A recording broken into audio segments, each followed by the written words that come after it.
দেশের বিভিন্ন স্থানে সভা সমাবেশ ও মানববন্ধন সহ নানা ঘটনার আরো খবর জানাচ্ছেন আব্দুল হামিদ। আসন্ন ত্রয়োদশ জাতীয় সংসদ নির্বাচনে বিএনপি চেয়ারপারসন বেগম খালেদা জিয়ার পক্ষে দিনাজপুর সদর ৩ আসনে নির্বাচনী প্রচারণার আনুষ্ঠানিকতা শুরু করেছে বিএনপি ও অঙ্গ সংগঠনের নেতৃবৃন্দরা। চট্টগ্রাম ১৩ আসনে বিএনপির মনোনীত প্রার্থী সাবেক সংসদ সদস্য সরোয়ার জামাল নিজামের প্রার্থিতা পরিবর্তনের দাবিতে কাফনের কাপড় পরে মশাল মিছিল করেছেন দলটির নেতাকর্মীদের একাংশ।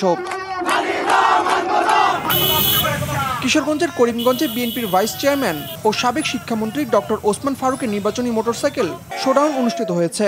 আপনারা জানেন আমি কোনো অন্যায় করি নাই, তবুও হাসিনা সরকার চেয়েছিল আমাকে। পটুয়াখালীর গলাচিপায় খাস জমি দখলকে কেন্দ্র করে দুই পক্ষের সংঘর্ষে নারীসহ অন্তত ২৫ জন আহত হয়েছেন। বিকেলে উপজেলার চরবিশ্বাস ইউনিয়নের চরবাংলা এলাকায় এই ঘটনা ঘটে। গ্লোবাল ক্লাইমেট স্ট্রাইক ২০২৫ উপলক্ষে দিনাজপুরে শতাধিক তরুণ জলবায়ুর ন্যায্যতার দাবিতে মানববন্ধন কর্মসূচি পালন করেছেন। গোটা বাংলাদেশে বিভিন্ন জেলায় এভাবেই আমরা আমাদের যৌক্তিক দাবি। মৌলভীবাজার ৪ আসনে জামাত ইসলামীর প্রার্থী অ্যাডভোকেট মোহাম্মদ আব্দুর রব স্থানীয় সাংবাদিকদের সঙ্গে মতবিনিময় সভা করেছেন। পটুয়াখালী রাঙ্গামালী উপজেলার খালগোড়া ও পুলঘাট বাজারে ভ্রাম্যমাণ আদালত পরিচালনা করে ৬টি ব্যবসা প্রতিষ্ঠানকে মোট ৩৩,০০০ টাকা জরিমানা করা হয়েছে। দিনাজপুরের হিলিতে ইউনিয়ন পরিষদ চেয়ারম্যান, প্রশাসনিক কর্মকর্তা ও হিসাব সহকারীদের নিয়ে গ্রাম আদালত বিষয়ক পরিদর্শন ও মূল্যায়ন পদ্ধতি বিষয়ক প্রশিক্ষণ অনুষ্ঠিত হয়েছে। বেনাপোলে নাভারণ প্রেস ক্লাবের ভাইস প্রেসিডেন্ট ও বার্তাকণ্ঠের স্টাফ রিপোর্টার সাংবাদিক মামুনুর রশিদের ব্যবসা প্রতিষ্ঠানে চাঁদা না দেওয়ায় সন্ত্রাসী হামলা ও ভাঙচুরের ঘটনা ঘটেছে।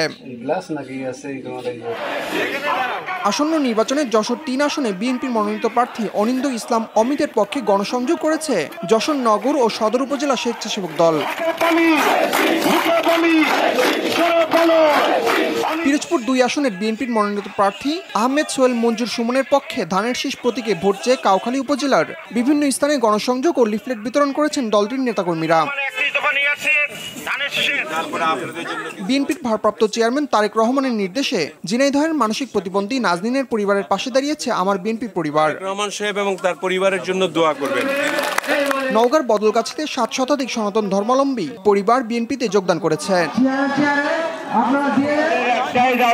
পতিত স্বৈরাচারের প্রত্যক্ষ মদদে অগ্নিসন্ত্রাস ও নাশকতার প্রতিবাদে জাতীয় যুবশক্তি যশোর জেলা শাখার উদ্যোগে বিক্ষোভ মিছিল ও সমাবেশ অনুষ্ঠিত হয়েছে। এদিকে জেলার বিভিন্ন সীমান্ত এলাকায় অভিযান চালিয়ে ভারতীয় শাড়ি এবং কসমেটিক্স সামগ্রী জব্দ করেছে বিজিবি। চট্টগ্রামের কোতোয়ালি থানার ফিশারিঘাট এলাকায় প্রাইভেট কার থেকে প্রায় ১ লাখ পিস ইয়াবা উদ্ধার করা হয়েছে। আব্দুল হামিদ, RTV।